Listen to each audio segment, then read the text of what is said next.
resource that we have, the safety of your family. 3 times Tim swore to defend the Constitution, to serve and protect you. He will gladly do it again. Securing the border is just not a conservative political slogan. He has experience.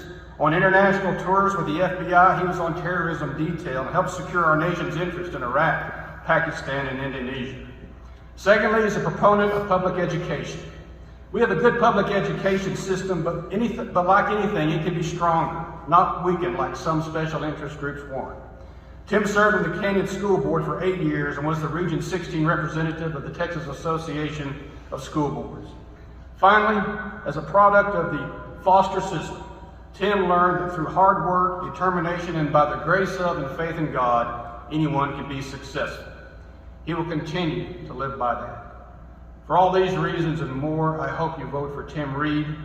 He's had your back for a long time. He will continue to do that. Thank you.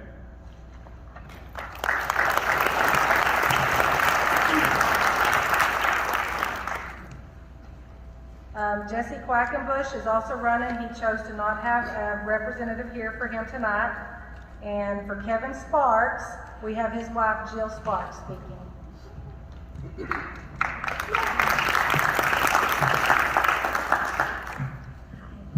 Kevin wishes he could be here, but he's at the other one he had committed to also. So he sent us, my friend Weston, and I am Jill Sparks.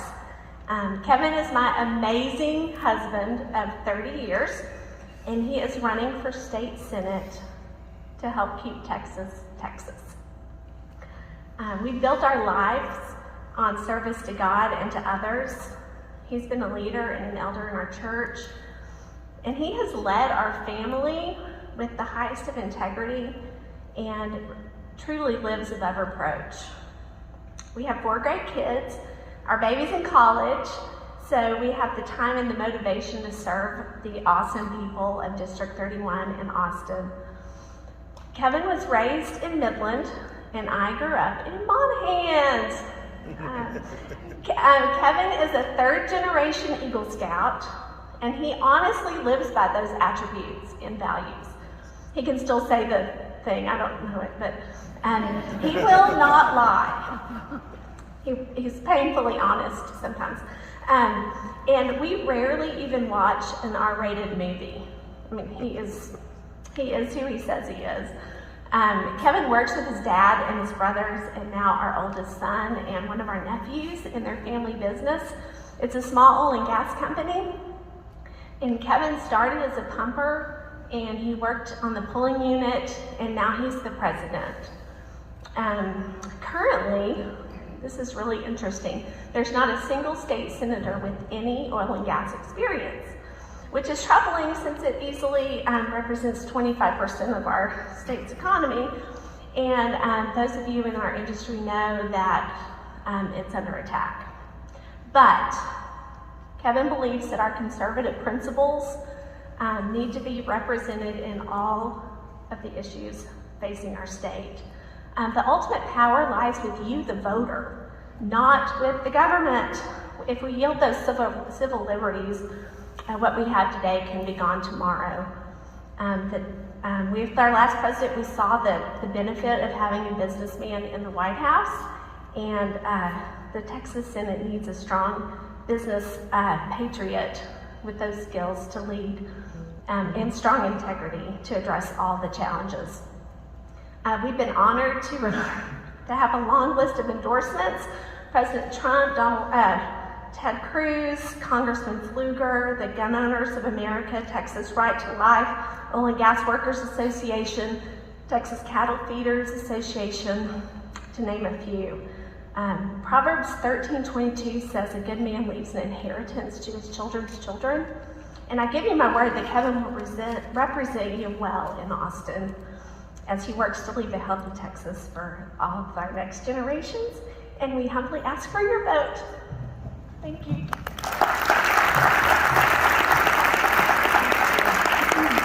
Next is Stormy Bradley, and her husband Tyler is here representing her. Thank you for allowing me to represent Stormy. Stormy's the most relatable candidate for rural Texas. She lives in Cahoma on a cattle ranch and serves on our local school and hospital board. She also operates a steel building construction company there. She knows firsthand the challenges faced by working class people and believes we all should have a code to live by. As Texans, we are value-based people. Stormy's values are integrity, grit, and accountability. We need someone, several people in fact, in the Austin area that have unyielding integrity and the backbone to uphold their colleagues accountable. She's just the person to do that. She is not going to Austin to maintain the swamp. Stormy is going to Austin because we are at a dire crossroads and we need someone that cares enough to actually make some changes. Someone with integrity, standing up for you, your family, and your businesses. Stormy is a hardworking Texan striving to serve everyday hardworking Texans just like yourself. When you're selecting a senator or any other elected official to represent you, you're looking for someone that will represent your integrity and your values. You want someone that will deliver on their promises. You want someone that you can trust to make the right decision for you and your community without compromise. This is a rural district. We live life differently than those in Austin and Houston. We have grit because it's required to flourish out here. We value handshakes and integrity. We believe in a good hard day's work. We want our kids to grow up with strong work ethics and a servant's heart. You want to elect an official that has the same values, that will fight the way you would fight for yourself. It's time we get someone who really understands the needs of our community and protects what's important to us and our generations to come. What we do need is quality education for our children and the future generations, the ability to solve financial problems without taxing us out of our homes and our businesses. We need doers and fighters. We need people with good morals and stiff backbones to keep people at their word. Our word is all we have to prove our integrity, and I assure you that Stormy's is solid. She cares about doing what is right, not politically convenient. She has been a rural Texan her entire life and is the best candidate to represent you and your values. Please cast your vote for Stormy on the March 1st Republican primary election. Thank you. Thanks, Howard. Okay, so our question, and I will ask this question, each of them will answer the same question, and if they would like for me to repeat it, I will. Okay, you ready? The indigent defense is among numerous unfunded mandates that are imposed upon individual districts and counties by the state. What, if anything, would you propose to do to increase the state's share of financial responsibility for these mandates? I will leave it sitting here so you can read it as you come up. I'm sorry, John's going to come up for Tim first.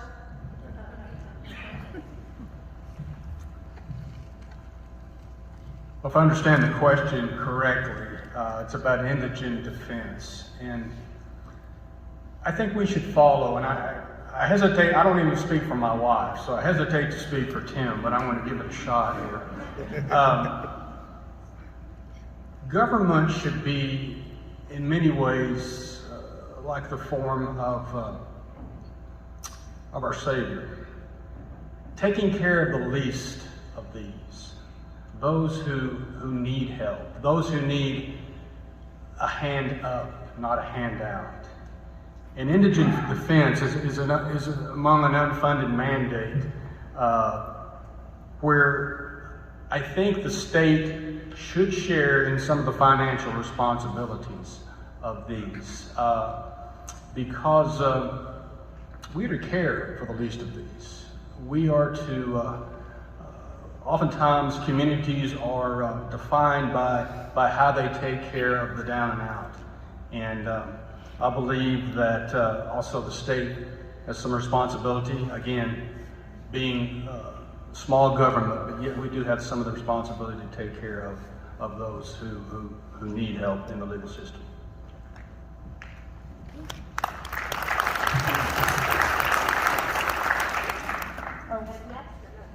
Yeah. Come on up. Sorry. Okay, wow. I wish Kevin was here to answer this question better than I can, but I appreciate that the fact that you pointed out that absolutely the indigents need that care. What I've understood as we visited so many of the counties across the district is that Austin oftentimes passes legislation that puts a real financial burden on these smaller communities. And when they're unfunded, that's not fair. Austin has got to hear our voice. We believe that over the 45 counties that are represented in our district, that we have got to pull together so that we can speak with one voice in Austin to truly represent your needs. And I feel like Kevin will do that well.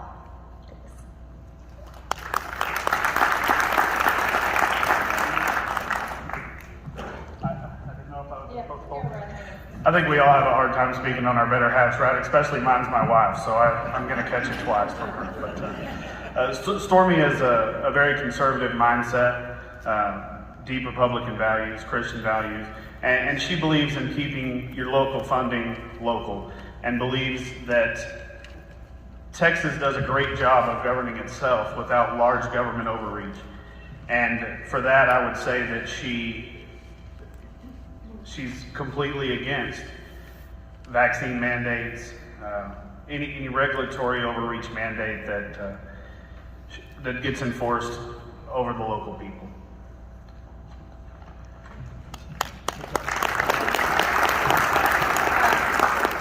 Okay, thank you. Yep, thank you all very much.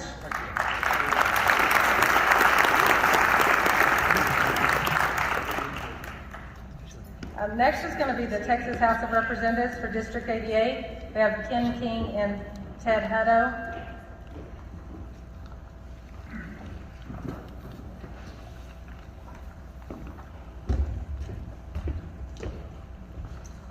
I guess I will just let y'all go ahead and come up. Ken, you're going to be first since you're on the ballot first. You give your 3-minute speech on the platform. Well, good evening, and thank you all for being here. First of all, I'd like to thank you for hosting this event. It's important to get to know the voters, and Gaines County is going to end up in a brand new district. I am Ken King. I was born and raised in Canadian my whole life, and you want to know how long I've been there? Same doctor delivered me, delivered my mother. So we've been in Hemphill County quite a while. Tonight I have the pleasure of my wife's company being with me. She doesn't always get to come on the campaign trail. Her name's Robin. We've raised 2 kids. Our son's 23, and he is, well, he's supposed to be grown. Says he's grown. And our daughter is still in college down at Tarleton. I've been a state representative now for almost 10 years. And what led me to that path, and your superintendent back there can attest to this because he was part of what got me this job. Back in 2009, I was president of the Canadian School Board, and we did a tax swap. Those of you that send your hard-earned dollars to Austin know what that's like. Canadian was a property wealthy school district. Since I only have 3 minutes, I want to give you a short version. What we did is we cut our M&O rate from 88 cents down to 20 cents, and the whole goal of that was to tell Robin Hood to stick it for 1 year and keep our money and pay our bond debt off early. We did that. It's a fiscal responsible thing to do. We were applauded for it. Until TEA told us 10 months after the fact that we violated a 1993 law that nobody knew about. We owed $4 million we didn't tax for. And they were going to come take it out of our fund balance. Kyle and I spent the 2011 session as lay lobbyists trying to get somebody to pay attention to us and understand rich or poor, stealing. And the state doesn't have the right to do that. By the end of it, we were not successful. And I said, we're never going to get that money back if one of us doesn't have a seat out there. And I drew the short straw. I ran for office. I was successful in getting the money back. But what I'm telling you about me, and the reason I tell you that story, is I do what I say I'm going to do. If when I stand up to represent you, I do it with everything I have, and I do it every day. And that's just the kind of guy I am. I'm proud to be a state representative. I hope to be your state representative. If you want to know what I'm truly about, I'm 100% pro-life. I'm 100% Second Amendment. I'm 100% border security. I'm 100% public education, 100% police. If all of those things resonate with you and it's something you could get behind, I would humbly ask for your vote, preferably on February 14th, but March 1st will work. Thank you very much. We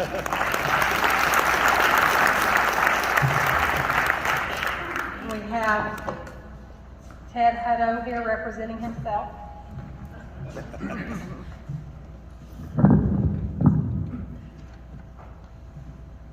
Hello, thank you very much. Thanks to Seminole Area Chamber of Commerce of Gaines County for assembling this event tonight. I'm glad to be here. My name is Ted Hutto. I'm not a politician and I'm not a public speaker. I'm a resident of Pampa for the past 52 years. I've grown up there, gone to school there, worked there, created businesses there. Becky, who's with me tonight, and I raised 3 kids there. I've watched our conservative values be lost in our schools, in our neighborhoods, our state, and our country. I jumped in this race specifically because I realized just how underrepresented we were in Austin. I watched us as our tax dollars were reallocated to major metropolitan areas. I watched declining populations wreck local small town economies. I watched bureaucratic red tape and job-killing regulations strangle small businesses. We can do better, and I know we can. I've served on local school boards, EDCs, CTU steering committees, energy boards, and I know how to make things happen, and I can specifically identify bad deals when I see them. I'm concerned about our representation in the most conservative Republican area in the nation. Incumbent's voting record has earned the title as the 6th most liberal Republican in the Texas House. According to Texas for Financial Responsibility, which measures the financial responsibility index based on the voting record and legislation, he scored a 33 and a lifetime score of an F. Texas Young Conservatives scored a 56 on their card with a career of 47. The incumbent does not support Texas' right to life, which is not strictly about abortion issues. The mission is Texas' right to life is legally, peacefully, and prayerfully protects the God-given rights to life of the innocent human beings from fertilization to national death. It's about right to life from the unborn to your grandmother. It's about families. I'm humbled to receive the endorsement of several wonderful organizations, including the Texas Right to Life, True Texas Projects, Love Chapter, the Emerald Pioneer, and the Emerald Taxpayer. I've also earned the highest rating for the candidacy with the NRA. I know it's impossible to make everyone happy. When I go to Austin, I'm sure that there will be some challenges to overcome. But we must keep conservative values intact. We can't water them down just to take one for the team, where they really weren't values in the first place. We've got to hold true who we are, or we become someone we don't recognize. It's all about families, yours and mine. I'm always accessible for anyone. My name is on my cell phone number is on our platform, and I do return our phone calls. I appreciate your vote. Thank you very much.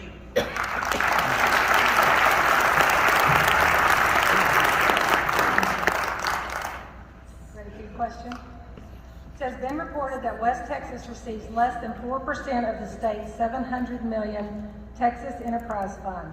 Is there anything that local economic development groups can do to attract a greater share of that investment from Austin rather than depending almost solely on their own limited funds? Let you come first. Yes, sir. I'll let the question take you. Okay.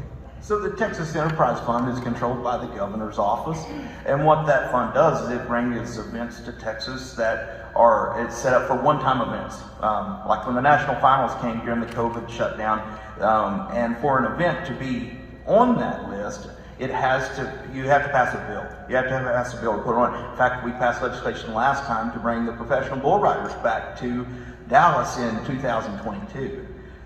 I have never appreciated the fact that only 4% of the money comes west of 35. But here's the deal. These are multi-million dollar events. It's facilities. It's racetracks, it's arenas, it's 100,000 seat coliseums. That's what attracts these kind of events. As much as I would love to see more of those come, the Mallett Event Center in Levelland has been the recipient of enterprise dollars. Ace Arena down the road in Andrews has been the recipient of enterprise dollars. And those dollars will continue to come as we can, if we build the facilities. And it's the same reason the state football championship, all teams play in at Dallas Cowboy Stadium every year. You know, I was there when that bill was passed, and frankly, west of 35, there is not a facility to have a statewide championship football beyond Dallas. You know, we settled on Dallas because it was more fair to the Panhandle instead of having to go all the way to Houston. I know something about the Enterprise Fund. I passed a number of bills this last session because I chair the Culture, Recreation, and Tourism Committee. And some of the events that we're going to be bringing back to Texas, as I said, the professional bull riders, the drag racing nationals will be coming to Texas. And even though they don't come directly to Seminole, this is $1 billion of investment that come to the state, and every dollar we can bring in benefits the state as a whole. So I do overall support the Enterprise Fund. I completely understand the flaws. The committee I chair approves or disapproves the events that get in the fund. Any of you who want to bring an event to Seminole and we can make the argument that it'll bring the threshold it has to meet on the dollars to come, I'll carry the bill for you. But that's how the Enterprise Fund works. I think it's a great fund. I think it's great for Texas. Is it fair? Absolutely not. But our population is waning, and facilities are the key to the Enterprise Fund. Thank you.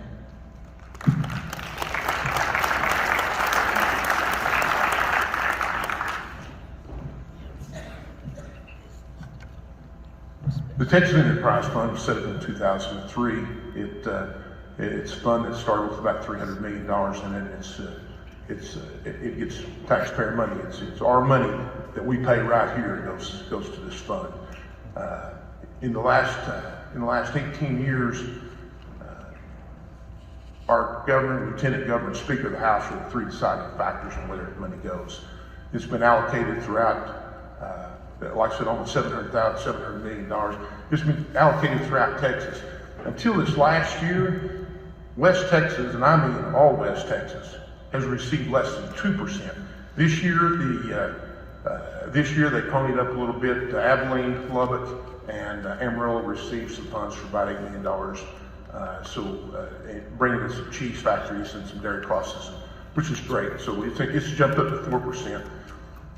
One of my platforms that I stand for is I'd like to bring economic development to small rural Texas. I think that's going to be a driving force to help create these local economies to strive.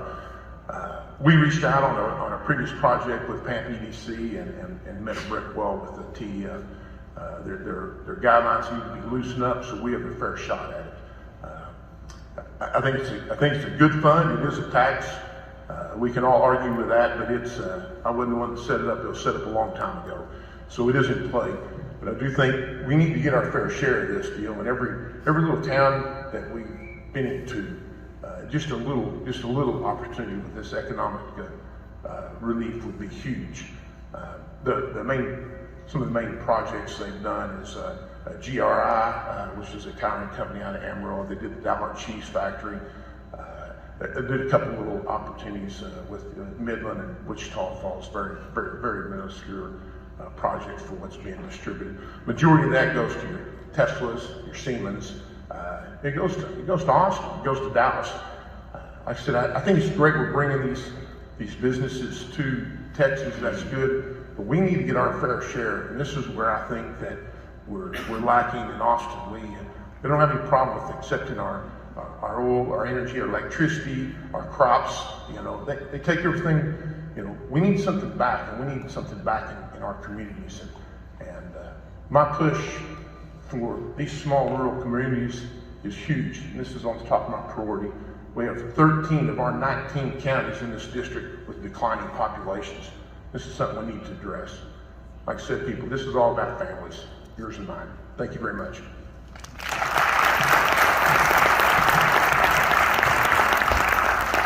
Ken and Ted. Next we have is the 106th District Judge. The 106th Judicial Judge is Reed Philly. He's not able to be here tonight. And then next will be our Gaines County judges candidates. Gareth Denham, Cindy Thurwanger, and Burnett McDonald, please come up.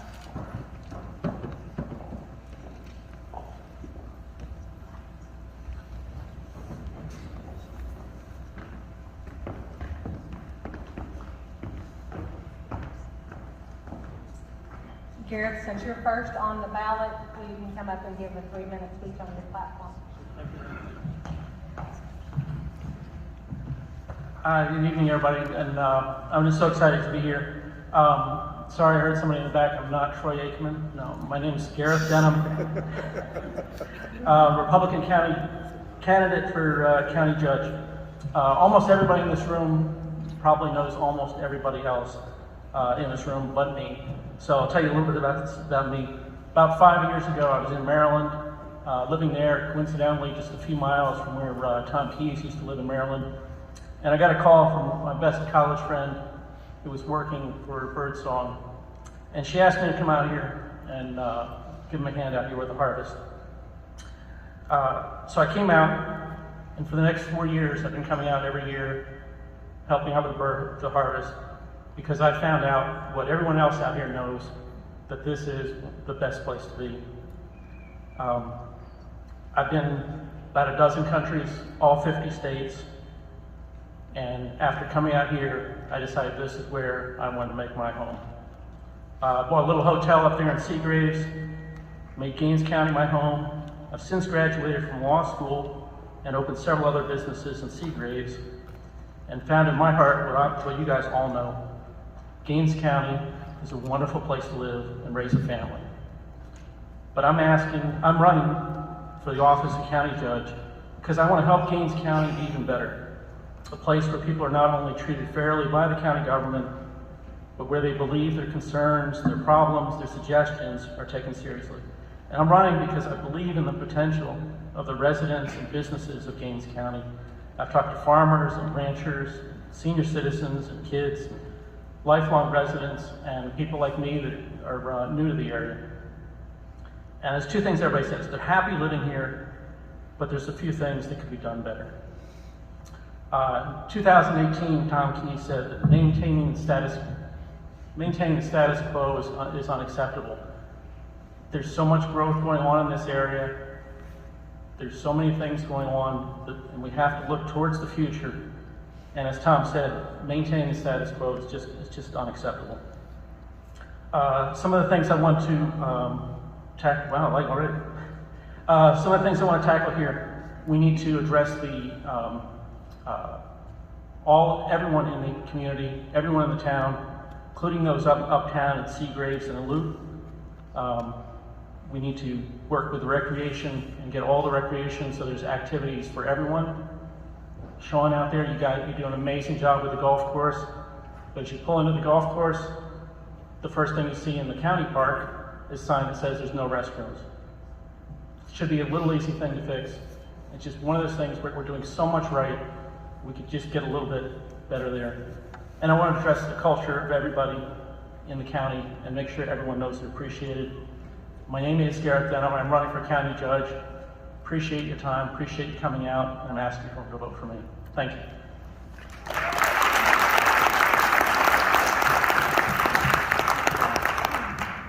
Next, we'll have Cindy Thurwanger. Good evening. Over the last 2 months, many have asked what are the primary duties of the county judge. First, they represent the county in administrative functions, and they serve as presiding officer over the Commissioners Court.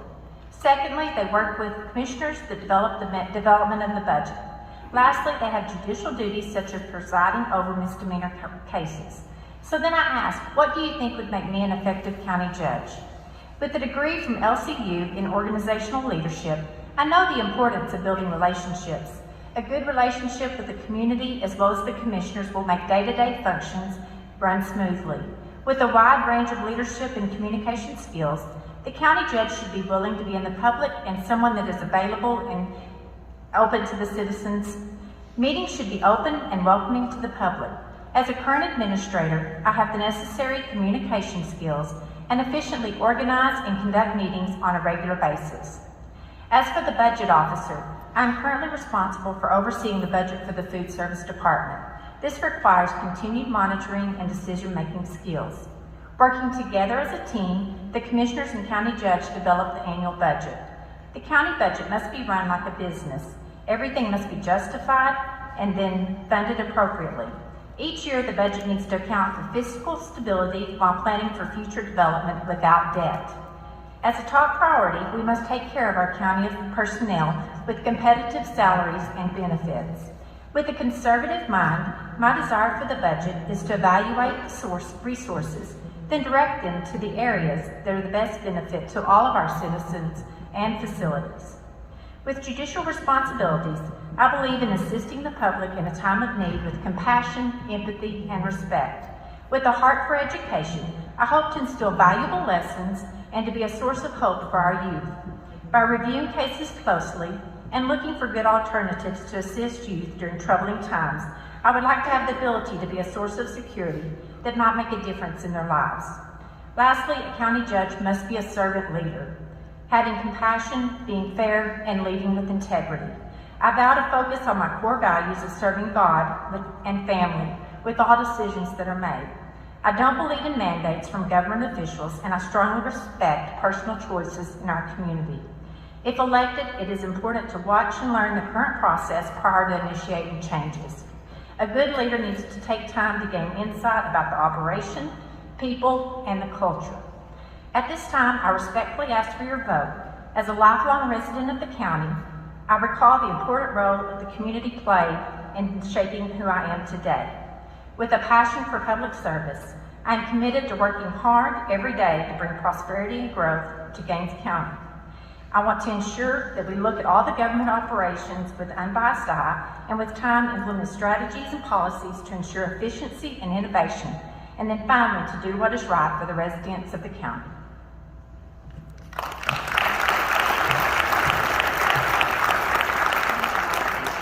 Next, we'll have Bennett McDonald. Good evening. Thank you for coming. For those of you who don't know me, my name is Bennett McDonald. My husband is a business owner in Gaines County, and we have lived here for 30 years. We raised our kids here as well. I have worked in the county judge's office for 16 years, with 3 judges, 7 commissioners, and 2 auditors. The 16 years I have been the executive assistant has given me firsthand knowledge on the needs of our county citizens. I have been witness to the inner workings and the position of the county judge, and would use that knowledge to better serve the citizens of Gaines County. As far as the county judge is concerned, the judge wears a lot of hats, from mediator to psychologist to receptionist to secretary to janitor and many more on a daily basis. You have to be able to adapt quickly and effectively, or things can get backed up in a moment's notice. I have worn these hats as well. While campaigning, the question has been asked to me the most is, what does the county judge do? Is he the boss of all the elected officials? That is a misconception. All elected officials are on an equal playing field, with one not having more authority than the other. The county judge does preside over Commissioners Court, but it takes 2/3 majority vote for something to pass. With the commissioners and judge, each one having a vote. The judicial side of the judge's requirements is 25% of the total responsibilities. I have been part of this as well. I could stand up here and make all sorts of promises to you that I could not keep. As I mentioned before, the judge is one vote. What I can promise you is I will continue to make the citizens of Gaines County our priority. None of this position is new to me. I know what the job entails and what is required. I've been in your public service for the previous 16+ years, and I want to continue to serve you, the citizens of Gaines County, as your county judge. I would appreciate your vote.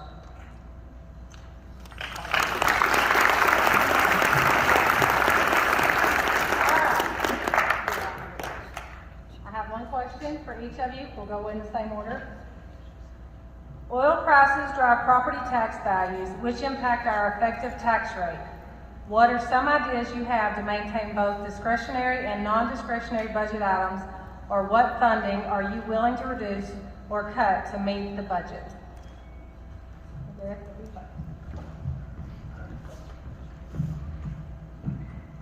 Thank you. So the question comes down to the general attitude towards the budget. One of the biggest assets I'm going to bring towards the position is the fact that I'm coming from the outside. I haven't been here forever. I haven't been part of making the budget. For good or bad, I don't have tons of friends in town here that I owe favors to. I know anything else. I can go through the budget line by line.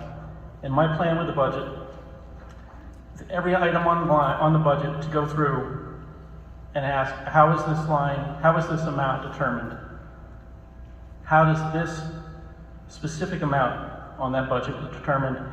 How does the budget item benefit the residents of Gaines County? And would more money into that budget or a lower amount create an overall better benefit towards the residents of Gaines County? Now, obviously, there's many parts of the budget that are non-discretionary. However, in the discretionary parts, we can go through and find items that maybe needs a little bit more money, maybe can spare a little bit more money. So, by doing that, we need to be sure that all the decisions we make are in the best interest of the residents. And there is, as a growing county, we have tax money coming in. We are not like the poorest county here in Texas.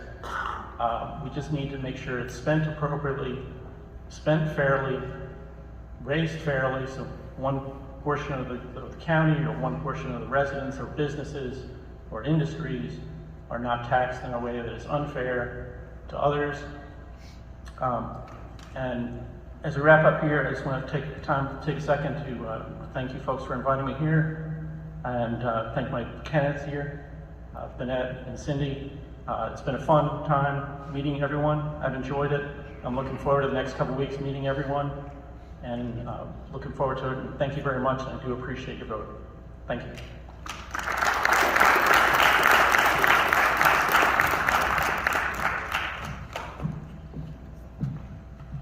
Gaines County has been blessed to have several candidates willing to serve, and for that I'm thankful. I appreciate the dedication and hard work.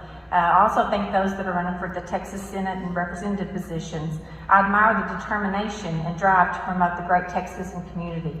I personally want to thank each of you in the audience also for coming tonight. An educated vote is the best vote there is. So oil and gas economy is very interesting, and it is a big driver for our economy. My husband works in the oil field, so my whole married life, we have been in the ups and downs of the oil field economy, and it does make a great impact. Also, as a school district, I know many times those revenues come in and it's lower than what you expect, and you have to adjust budgets to meet those needs. The best thing you can do for that is to plan for the future. It's important to have funds built up for those rainy days and use those funds wisely in the years that you're more blessed. Budgeting is interesting. You have to really look at it closely in order to make sure all the funds are appropriated correctly. I don't think that's a question you can really answer before you're actually in there and actually looking at the numbers and actually have the data in front of you. I thank you for your consideration of your vote, and I look forward to working with you.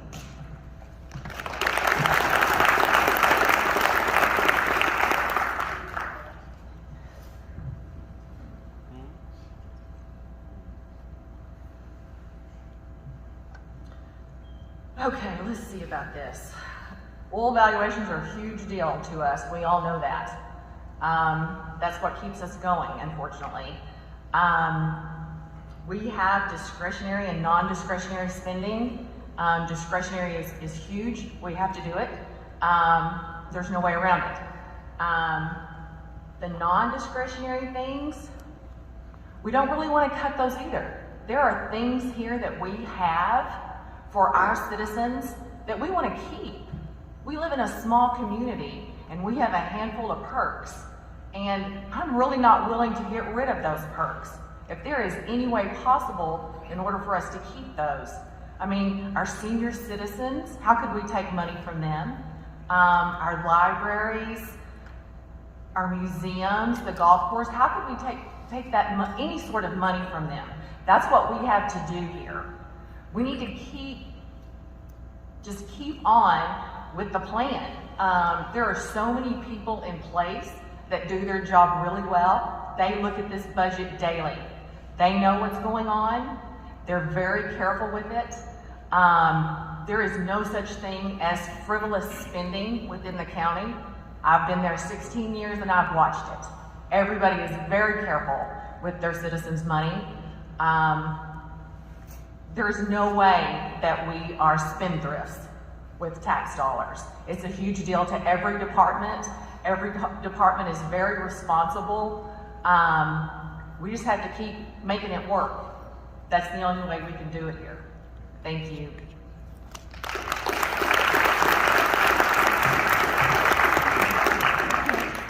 Lynette, Cindy, and Garrett.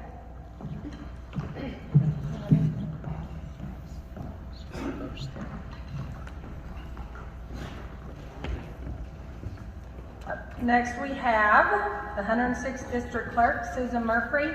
She's running an uncontested race. Thank you for being here.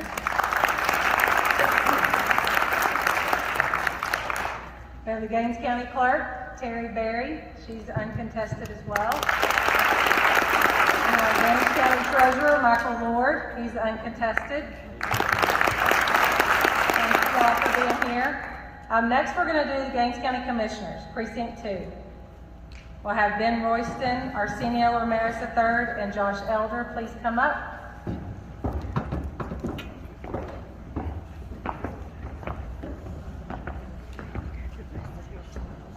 We'll let you three give your 3-minute platform speech, and we're going to start with Ben Royston.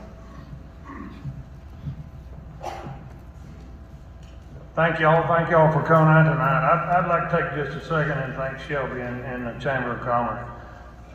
People in Gaines County, y'all know how hard Shelby and the Chamber of Commerce works for all of us each and every day. And if y'all would, let's give Shelby and the Chamber of Commerce a round of applause.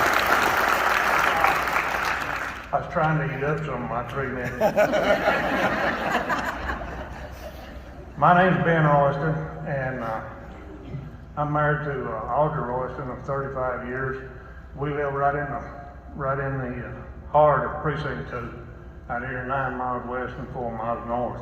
We've raised 4 kids out there. And but why I ask for your vote is number one, as a county commissioner, you basically, to me, you have 3 duties. Number one is policy. You work with other commissioners and the county judge to review and set policy. Number 2 is budgeting. Once again, you work with the others in Commissioners Court to set and follow a yearly budget. Number 3, the one that's kind of most important to me, is the management part of it. It has to do with the day-to-day duties as a commissioner, such as the roads, bridges, and employees of Precinct 2. I enjoy giving back to the community that has given so much to me and my family. As most of you know, I have prior political experience by serving on the Seminole ISD School Board for 14 years. I've also served on other boards, Chamber of Commerce being one of them, Texas Cotton Gin Association, and others. I spent 17 years on the 4-H Shooting Sports Board of Directors and was named Gaines County 4-H Distinguished Leader in 2008. I've donated my talent as an auctioneer for the past 22 years at the Gaines County Livestock Show. I've worked and helped pass multi-million-dollar budgets with the school board, and will always keep the citizens of Precinct 2 informed of any budget changes if I so happen to be elected. I have a very strong work ethic, and I will be available 24/7 to the citizens of Precinct 2 if I get elected. I live, like I said earlier, I live in the heart of Precinct 2, and I've personally driven all 249 miles. while campaigning recently, a guy asked me if the commissioner's job was a full-time job. I said, the hands work 4 10-hour shifts, but to me, a commissioner's gonna call 24 hours a day. And, forgot where I was at there. But if I could ask you before you vote, I'd like to ask you before you vote. And thank y'all for coming tonight, and appreciate it.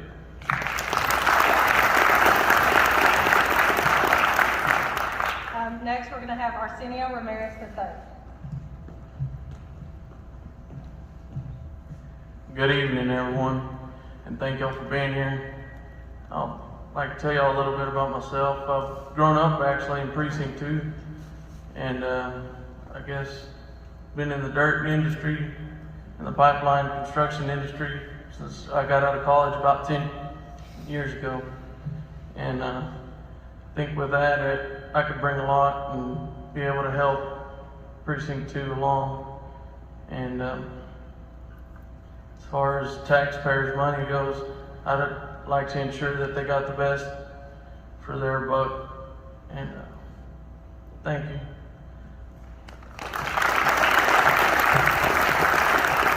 Next, we'll have Josh Elder come up.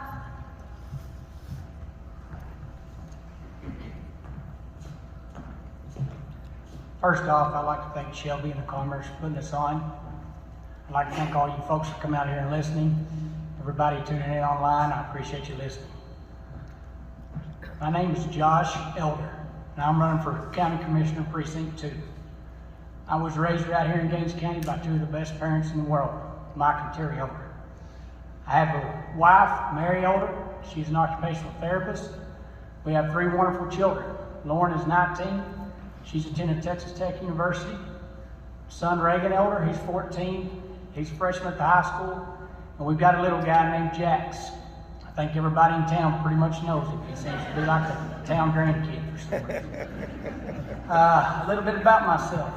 I'm a proud, lifelong resident of Gaines County. I graduated high school here in 1997. From there, I went to Texas Tech University, where I graduated in 2002 with a Bachelor of Science degree. I came back and went to work at Texas Farm Bureau Insurance. I've been up there 19, going on 20 years this August. Folks, I'm willing to walk away from that and be your full-time commissioner. I believe it's a full-time position, and it will definitely have my top priority. My wife and I, we are heavily invested in Gaines County. We're a taxpayer, just like you are. I totally understand what it's like to get that tax statement. I can guarantee I'm going to watch after your tax dollar just the same as I'm going to watch after my own. Guys, my campaign, throughout this campaign, I have been on your doorsteps, I've been in your living rooms, I have talked to you in the communities, and my message has been, I am very committed to Gaines County, and I'm very passionate about Gaines County. Folks, this was a wonderful place for me to grow up. I've been fortunate enough to raise my family here.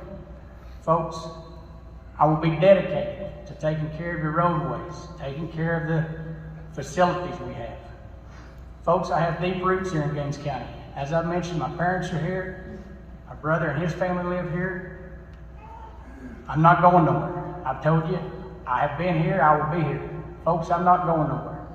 At this time, I would humbly, sincerely ask for your vote for County Commissioner Precinct 2. Josh Elder. God bless you.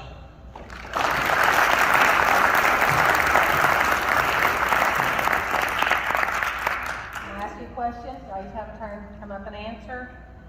Other than the budget, name one of the pressing issues the county is dealing with currently and give your stance on it. Ben, you can go first.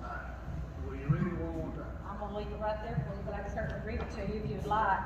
Other than the budget, name one of the pressing issues the county is dealing with currently and give your stance on it.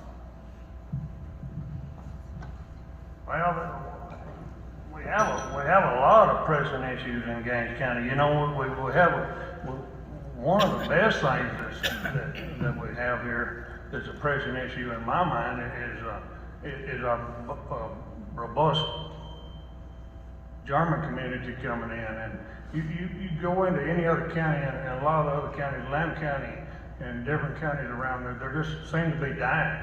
you come to Gaines County and it's just wide open and full. Still in there, what? That's my thoughts on that deal and where I stand on it. I think we need to look at each industry and do the best wishes for the concerned citizens and taxpayers of Gaines County. Once again, I ask you for your vote. My name is Ben Royston. Thank you.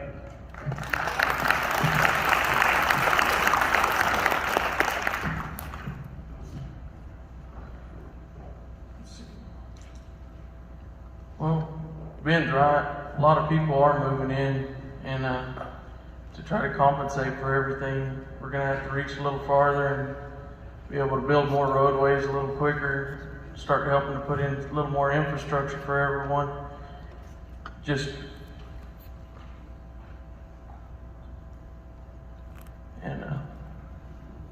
And just on that alone would probably take up a lot of extra help out of the county alone. And on that, thank y'all. Y'all have a good evening.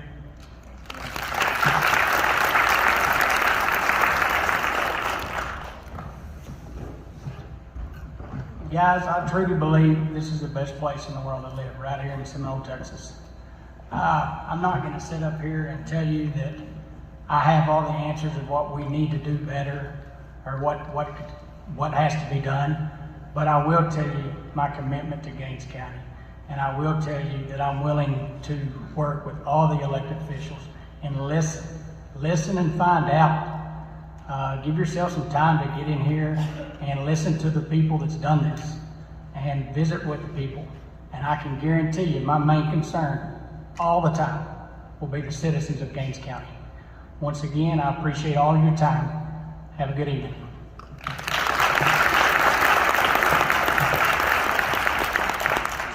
Thanks, Ben, Arsenio, and Josh. Next, we're going to announce our Gaines County Commissioner Precinct 4. He is uncontested, Biz Houston.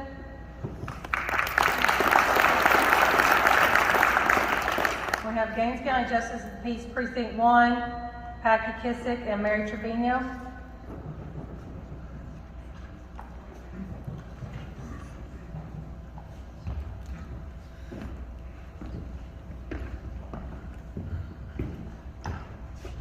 Packy, do you want to go ahead and come up and give your 3 minutes, please, sir? Good evening. My name is Packy Kissick, and I'm a candidate running for Gaines County Justice of the Peace Precinct 1. My beautiful wife, Audrey, and I have lived in Gaines County for more than 20 years. We actually next month we're celebrating our 25th wedding anniversary. Audrey and I have 3 wonderful children. Riley, 27, Colton is 23, and our beautiful little miss, Allie Grace, is 10. I've got over 21 years experience working in the justice system. I've worked in roles of patrolman, sergeant detective, lieutenant detective, chief deputy. Also owned and operated a private investigation business where I was appointed by numerous district courts and worked for defense attorneys for indigent defendants. I'm currently a captain at the sheriff's office here in Gaines County. Talking about some of the roles of a justice of the peace, they too wear a bunch of hats, anything from traffic offenses to other Class C misdemeanors, civil disputes and small claim courts, the truancy. I've also been employed by the Seminole High School as a criminal justice instructor. I also instructed the Drug Proof program, which is a drug awareness program for the Seminole Elementary for many years.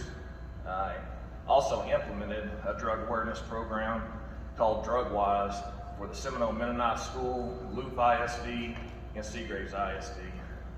The JP also handles magistrate duties, which are plenty in and of themselves, including arraignments, emergency protective orders. They also review and oversee probable cause affidavits prior to warrants being signed and served. Also do emergency detention orders. So taking, and not to mention pronounced death and inquest. So taking all that they do with the JP and their responsibilities And comparing that side by side with my experience in the justice system, you can see how they coincide together. If elected JP, I'm going to invest in every case that comes across my desk. I'll be fair, I'll be firm, I'll be impartial, and I will certainly be compassionate when I'm able to be. Again, my name is Packy Kissick, and I would greatly appreciate your vote. Thank you.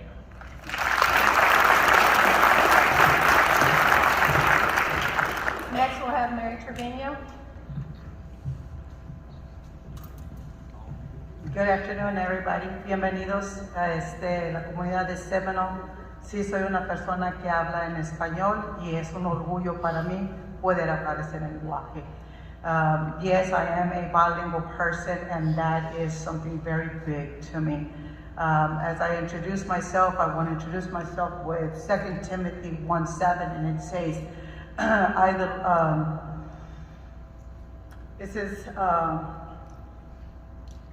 because the Lord has not given me a spirit of fear, but He has given me a spirit of power, love, and sound mind.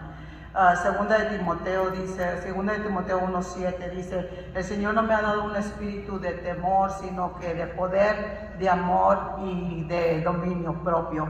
I am not a speaker, I am not a writer, I am not a politician, but I am somebody that moved over here to Seminole 15 years ago.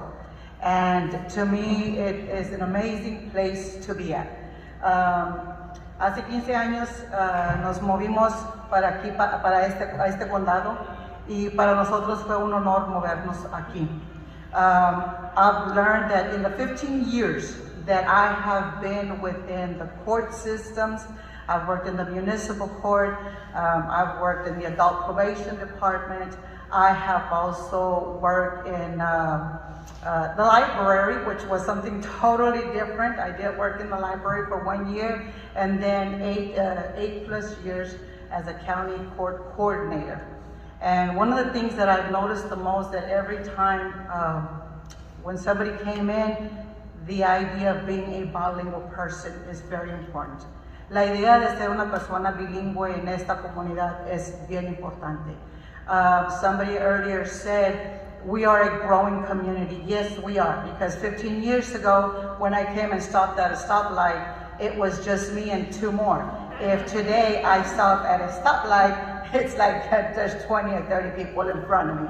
But it is truly an honor. Es un honor poder ser parte de esta comunidad, sinceramente. My experiences within, again, the municipal court, within the adult probation department, within the county court area as well, has truly allowed me to love this community and really serve the community. La idea de trabajar en estos departamentos dentro de la corte para mí es un privilegio, porque es necesario de poder entender el lenguaje, no nomás mío, pero sino que el de ustedes también. I would love to learn German. I don't know it yet, but it's just coming along there, but it's a little harder. But again, my name is Mary Trevino. Thank you so much for being here, and may y'all have a blessed evening.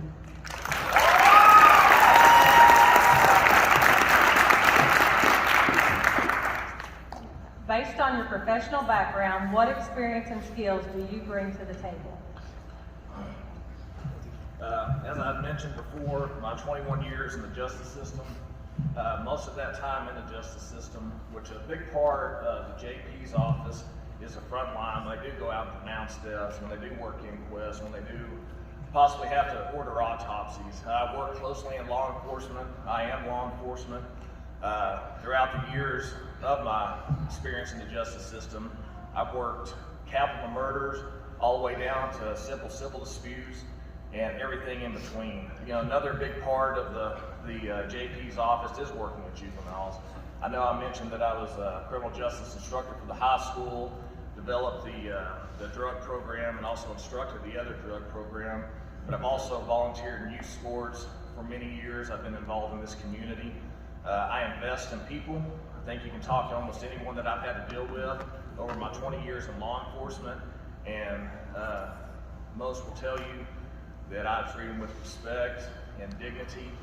And that is what I would continue for the JP's office. And, you know, it's one of the lowest scores in the system, but I absolutely also think it's one of the most important courts, because a lot of things can be stopped there, interventions there, and beyond my experience, just my personality and the kind of person I am, where I do invest in people and invest in these situations, and realize that, you know, the penal code, the traffic code, criminal code of procedure, family code, they're all wrote in black and white. There's a lot of gray in there, and I realize that one size does not fit all, but to be able to do that, you can't do status quo. You can't just, the law says this, so we're going to do that. The law does say that, but it gives you a lot of room to work in there. And again, I realize one size does not fit all, and if you invest in that situation, you can rectify the problem in many different ways. It's beneficial for everybody. Again, my name is Patrick Kissick, and I greatly would appreciate your vote. Thank you.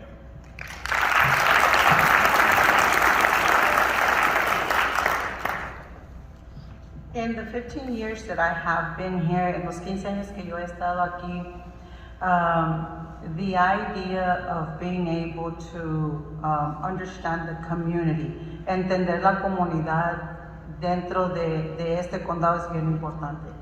The idea of when I was within the municipal the experience there, handling the tickets, handling the warrants, being able to assist the judge. A lot of the times within the municipal court, the judge was only there one day out of the week, which that allowed me to have the experience of handling the issues when they came in. La idea cuando el juez no estaba allí durante toda la semana, sino que nomás un día de la semana, eso proveía que yo tenía una responsabilidad de saber cómo tratar las circunstancias que estaban dentro de la corte municipal. As well, when I ended up at the probation department, all of this was new to me. I've always loved this field. Siempre me ha fascinado esta área. 10 years of wanting to be part of this. 10 años de querer ser parte de esto. Has taken me to learn little by little. I don't have the extensive, as per se, being within the law field, but the desire of working with the community has truly wanted me to be able to stand out there, put myself out there, and be able to, like I said, don't have the qualifications of a police officer or any of that, but the idea of working in these departments, which is the municipal court, the adult probation department, as a court coordinator, and being out there and seeing the stuff that occurs. Yes, I understand in every way, shape, and form that there is a need that we truly have an ear for the community. El tener la atención a la comunidad es bien importante. Y para mí la idea de poder decir aquí estoy, mi puerta está abierta, me siento contenta que puedo ser parte de esta comunidad. Again, it is an honor to be part of this community. Thank you so much for each and every one of you making the time to be here with us and being part of this event. Shelby, thank you so much for allowing us to have this event here with y'all. Thank you so much.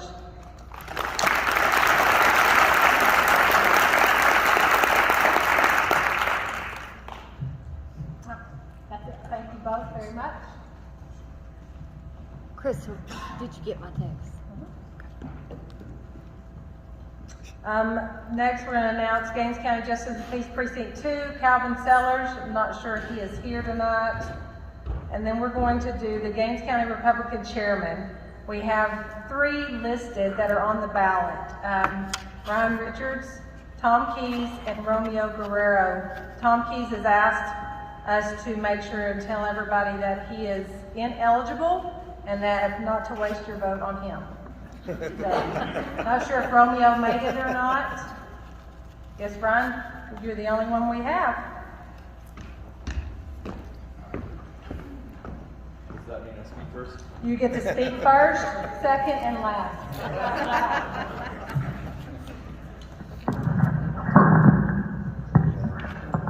I don't know if I'm partially Italian because I kind of speak with my hands. I'd like to first thank Shelby for putting this on. If I can stop the feedback here. Who am I? I'm Ryan Richards, Chairman of Gaines County Republican Party, and I would like to humbly request your vote to continue in this position. I came to, my family moved to Gaines County in 1999, and then my dad started a construction company in 2001. Before that, he was working on airplanes, working on crop dusters at the airport. Regretfully, my dad passed away 11 years ago, and I took over the company and took up where he left off. So there's a little bit of a background. Politically, I'm very, very conservative, to the point where some people qualm with me a little bit, but I am. This is who I am. I am what I am, and so I have very much enjoyed serving Gaines County as Gaines County Republican Chairman. I have been to the state Republican convention 5 times now.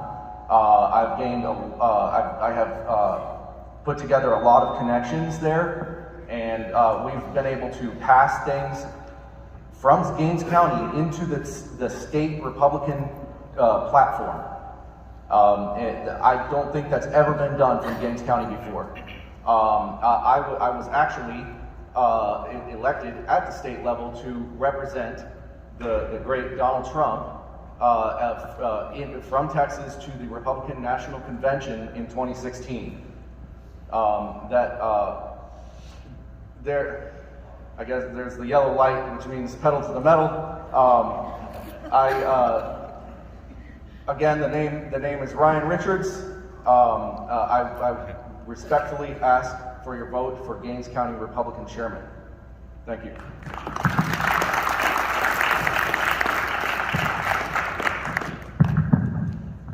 You want to just stand up here with me, Ryan? We'll stay here, since I have a question for you.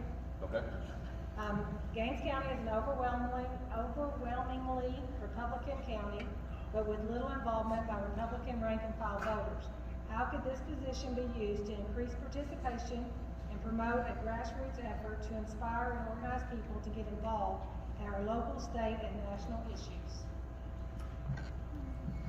I'm glad you asked that question, and I'm glad I didn't go there in my first speech here. Okay, I would like to take this opportunity to invite everyone here to be involved in the Republican Party.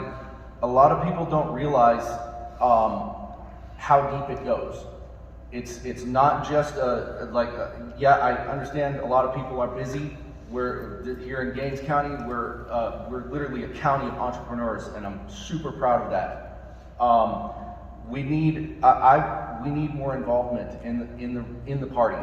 I would like to have events, fundraisers, but a fundraiser is to actually accomplish something with the funds. It's not just to get money. I would like. Again, I would like to invite people to be involved at to attend the county convention. We have not yet filled all of the slots for delegate to the state convention. I think last time we had seven slots. We've been doing great with the representation that we've had. But I would encourage everyone to try it once. Obviously there's limited slots available, but it is a sight to behold. The state Republican convention is as far as I know, the largest political convention in the world.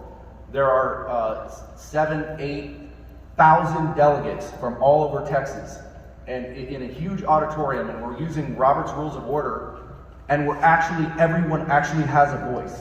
It's remarkable. Get a hold of me. I'll get anyone who wants my number. You can be directly in contact with me. I would really like to put something together to do more with this party. And Gaines County's already great, but let's make it even greater. Thank you.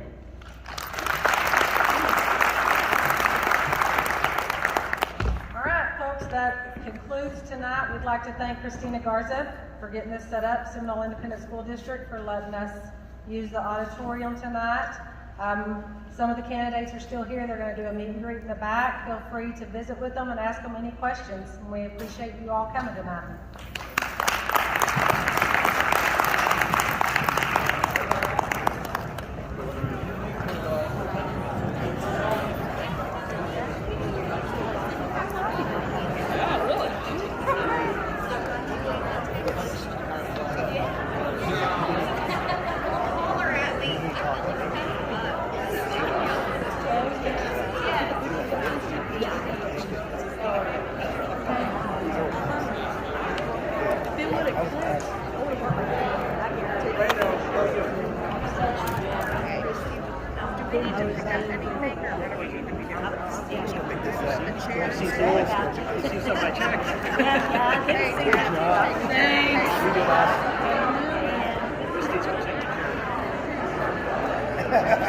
Thanks.